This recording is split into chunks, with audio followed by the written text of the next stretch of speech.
The managing director of Kirkby Lonsdale Brewery in South Cumbria has recently completed a mammoth challenge for charity.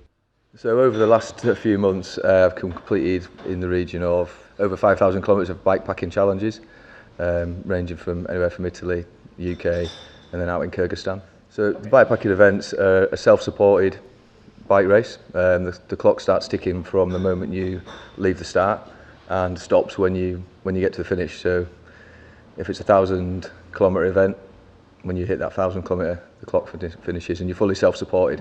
So you carry all your gear. You can use commercial services, so you can actually use a shop to refuel. You can't draft, so if there's another competitor in the event, you can't get behind him and slipstream him. So it's all under your own power. So Outkit, they're based in Ambleside, have supported me with my kit, so it's been amazing that they've helped out.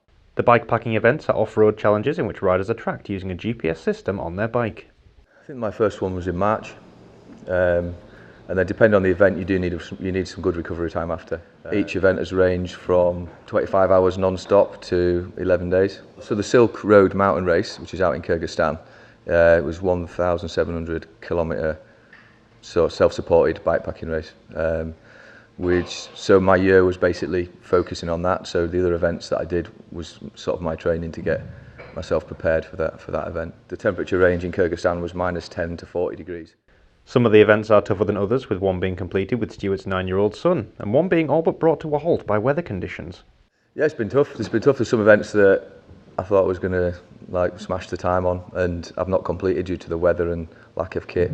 The Highland Trail in Scotland was I learned so much from it because I packed light, expecting to beat a previous time. So I've done it in 4 days, 6 hours. I wanted to beat the 4-day mark.